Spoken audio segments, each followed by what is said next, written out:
Moi, je sais pas parce que c'est vrai que bon, quand on est coach, on regarde beaucoup son équipe. Donc, je trouvais cette équipe lilloise, malgré tout, qui a essayé de faire son match, qui s'est créé des situations, et qui était peut-être pas dans un bon soir, notamment dans la finition. Mais c'est vrai que je suis vraiment très très fier de la production et du contenu de mon équipe parce que j'ai trouvé une équipe avec un état d'esprit remarquable, avec la volonté de montrer encore une belle image. Je pense qu'on a marqué les gens par rapport à ce qu'on a produit cette année. Il y a eu beaucoup de sympathie autour de nous et j'avais envie que quelque part, même si on jouait pour l'honneur, et quelquefois c'est des valeurs qui sont encore plus importantes que le reste, qu'on soit effectivement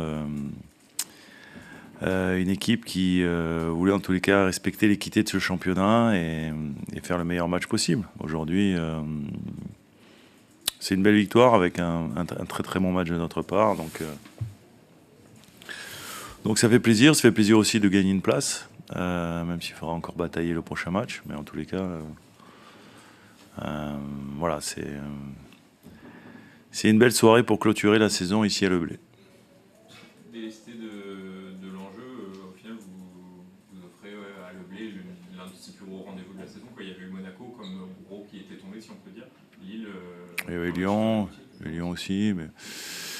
Ouais, non, non, on fait effectivement une belle performance. Bon, j'avais lu un peu partout, même dans la presse régionale, qu'on était un peu en vacances, que là, on était au bout du bout, que on a l'impression qu'elle allait venir en tongs, en Havaiana sur le terrain. Bon, après, on est obligé de constater que c'était pas le cas et que l'équipe, même en ayant beaucoup d'absents et en étant très diminuée, elle a répondu présent. Il y a des garçons qui ont sorti des gros matchs, pas forcément en jouant à leur poste, comme Edimilson Fernandez, comme d'autres. Donc c'est vrai que ça fait plaisir. Il y a eu de belles émotions ce soir, notamment transmises par le public. D'abord pour Marco, qu'on a Ouais. senti ému et qui a rendu une copie impeccable. Ouais, Marco était très attentif. On savait que c'était une équipe qui avait de la vitesse, avec Fernandez Pardo, avec Jonathan David, que dans la profondeur, il pouvait être dangereux. Et c'est vrai qu'on demande de plus en plus à Marco d'être, c'est vrai, capable de lire les trajectoires, d'anticiper, ce qu'il a très très bien fait ce soir. Et puis après, il a fait les arrêts quand il fallait, comme souvent. Donc, à l'image de l'équipe, il a rendu une très belle copie. Et lui qui est sur le départ, est-ce que tu penses que cet hommage est mérité pour la trace qu'il aura laissée Oh bah, quoi qu'il arrive, son hommage, si c'est son dernier match, je sais pas si c'est son dernier match, parce qu'il est quand même sous contrat. Hein. Donc, mais en tous les cas, si jamais il devait partir, il est évident que c'est largement mérité, parce que je pense qu'il a enchaîné des très belles saisons ici, et que quelque part, je pense que ça a touché le public. Ce soir, c'est la 10e victoire à lever de la saison, si je ne me trompe pas. Je crois que c'est 2 de plus que la saison dernière. Qu'est-ce que ça représente? Est-ce que c'est aussi un truc qui montre que cette saison est aussi exceptionnelle?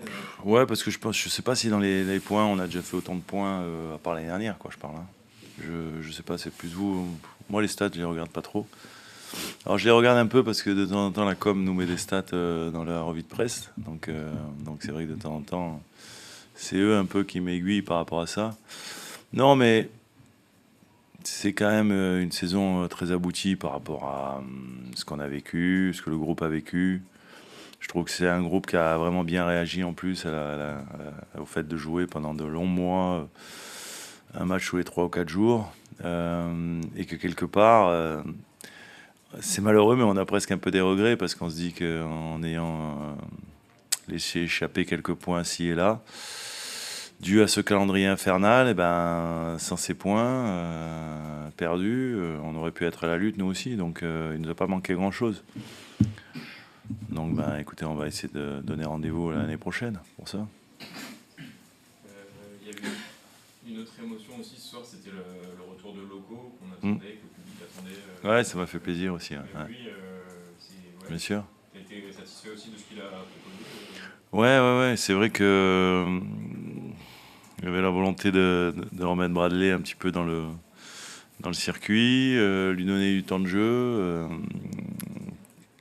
Je pense qu'il a vécu une saison très difficile, même si c'est un garçon qui est toujours plein de joie qui est nature et qui quelque part Mais je pense que ça a été dur. On sait ce que c'est les blessures longues, les graves et longues blessures en football, ce qu'on peut ressentir.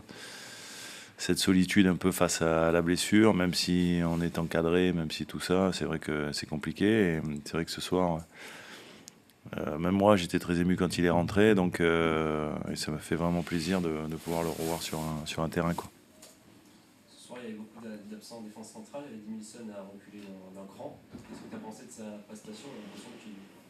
Plutôt très bien.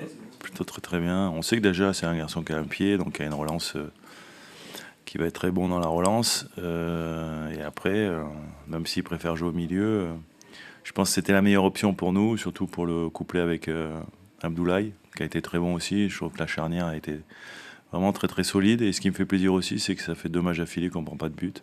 Et comme par hasard, on gagne les matchs quand on ne prend pas de but. Donc voilà, c'est une réflexion. Je pense que le regret un peu cette saison aussi, c'est d'en avoir pris beaucoup trop à mon sens. Et qu'en étant un peu plus imperméable, on aurait forcément quelques points en plus. Peut-être ces points qui nous ont manqué, mais en tous les cas, ce soir, c'est vraiment une belle satisfaction. Et la production d'Edmilson et la production collective de l'équipe. Il y a Kamori qui marque aussi un but. On a l'impression que c'est le genre de frisson. Alors, on n'a pas forcément eu énormément de fois cette saison, on n'a pas forcément vu ça énormément de fois, mais c'est un peu le genre de frisson dont il a un peu le secret, le genre de but un petit peu venu d'ailleurs. Ouais. Et ce que je dis, quand il a marqué, je me suis retourné vers le banc, je lui ai dit ça fait plaisir parce que c'est des choses qu'on voit à l'entraînement et que malheureusement on a envie de voir en match et qu'aujourd'hui on a pu retrouver les qualités de Camo, donc ça fait plaisir aussi pour lui. C'est tellement un joueur fantastique, un vrai joueur de football, après avec un profil forcément atypique, différent. C'est vrai quand on le voit au milieu, on a l'impression que c'est un pupille qui joue avec les... Alors, ce pupille, c'était mon époque à moi quand j'étais jeune. Hein. Ça n'existe plus maintenant. C'est un U13 ou U14 qui joue avec les adultes. Mais bon, il a tellement de qualité. Et c'est vrai que dans le début de match, on ne le voyait pas assez. Donc, j'ai demandé à la mi-temps qu'on le trouve beaucoup plus au milieu de terrain.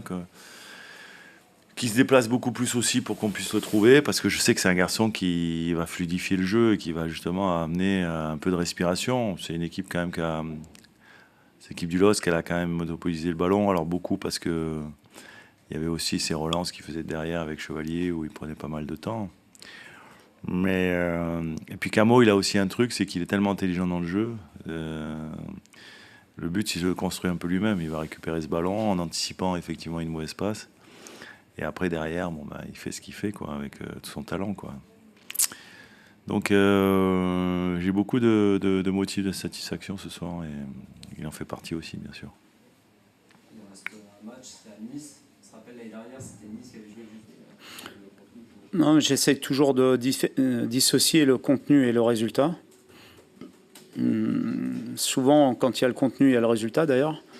Mais quand il y a le contenu et pas le résultat, j'ai rien à reprocher à mes joueurs. Ce soir, il n'y a pas le contenu et pas le résultat. Donc là, c'est pas pareil. C'est autre chose. On a vu une première mi-temps indigne d'une équipe qui joue pour se qualifier en Champions League. Et ensuite, lorsque vous êtes mené au score 1-0 et à fortiori 2-0, c'est beaucoup plus difficile. Comment vous expliquez ce niveau loin de vos attentes? Je sais pas l'expliquer là à chaud. Il est difficile pour moi de l'expliquer. Ce que j'explique pas, c'est pourquoi en première mi-temps, on a joué comme si on menait 2-0 et qu'il restait 5 minutes à jouer. C'est-à-dire qu'on a gardé le ballon dans les pieds, on a fait que arrêter le ballon, jouer derrière. Et puis, rien. Pas de mouvement, pas de jeu vers l'avant, alors qu'on avait identifié certaines choses qu'on a réussi à faire un petit peu mieux en deuxième période. Pour l'instant, je n'ai pas d'explication. J'aurai une bonne discussion avec mon groupe cette semaine. À la mi-temps, c'était quoi le message? Justement, il y avait un but de retard, il y avait une première période ratée. Dans ce cas-là, on réagit comment avec ces joueurs pour qu'ils reprennent le fil, la flamme? Non, c'est pas ça. Pour gagner un match, il y a plusieurs paramètres. On parle beaucoup de tactique, parce que c'est à la mode, la tactique. Mais avant ça, la tactique, il y a gagner les duels, parce que pour jouer au football, il faut avoir le ballon le plus possible, et pour avoir le ballon, il faut le récupérer. Et pour le récupérer, il faut être agressif, il faut avoir envie. Et ensuite, une fois que vous l'avez récupéré, il faut avoir envie de faire mal à l'adversaire, il faut avoir envie de faire des courses, il faut avoir envie de jouer vers l'avant. J'ai rien vu de tout ça en première mi-temps. J'ai vu tout l'inverse. Mais coach, c'est fou de faire ce constat-là sur un match qui est le match d'une avant-dernière journée. Enfin, vous devez vous sentir totalement impuissant et ça va être difficile pour vous de comprendre ce qui a pu se passer sur le terrain. Je ne peux pas dire que ça serait me dédouaner, et ce n'est pas mes propos, parce qu'on gagne ensemble, on perd ensemble. Mais c'est vrai que c'est assez incompréhensible et inexplicable de faire une première mi-temps de la sorte, alors qu'on joue une qualification en Champions League. On aurait dit que Brest jouait sa qualification en Champions League et que nous n'avions plus rien à jouer et qu'on était tranquille pour les 2 derniers matchs. Ce qui veut dire aujourd'hui que si vous voulez repartir par la C1, c'est encore par 2 tours préliminaires. Et puis en espérant que Brest réussisse un coup. Bah oui, mais de toute façon, vous savez, c'est parler des autres, ça sert à rien. Nous, les seules choses qu'on maîtrise, ce sont nos matchs, ce ne sont pas le match des autres. Donc là, on s'en sort bien parce qu'on reste encore en vie, parce que les autres ont perdu aussi. Mais ça laisse peut-être encore plus de regrets. Pour moi, j'ai encore plus de regrets. J'ai encore plus de regrets, non pas d'avoir perdu, mais d'avoir perdu dans ces conditions. On a le droit de perdre des matchs. Parce qu'il n'y a que ceux qui n'ont jamais joué au football qui pensent que c'est facile de gagner des matchs ici ou ailleurs. Mais on n'a pas le droit de les perdre dans les conditions dans lesquelles on l'a perdu celui de ce soir. C'est ce qui est inadmissible. Et ça ne passe pas. Et désormais, coach, vous n'avez plus votre destin en main pour à minima aller chercher cette place de barragiste. Si, on l'a, parce que si on gagne par 6 ou 7 buts d'écart, on peut rattraper le goal average. Tout est possible dans le football. Alors, j'essaie de ramener un peu plus de recul, mais de toute façon, pour l'instant, c'est pas ça qui est le plus important. Le plus important, c'est de gagner le dernier match chez nous face à notre public. On verra ce que feront les autres, parce qu'encore une fois, comme je vous le dis, ce qu'on maîtrise, c'est nos matchs, pas ceux des autres. Donc déjà, commençons par se remettre la tête à l'endroit toute la semaine pour rentrer sur le terrain comme des dogs, puisque c'est l'emblème du club, et non pas comme des biches. Merci.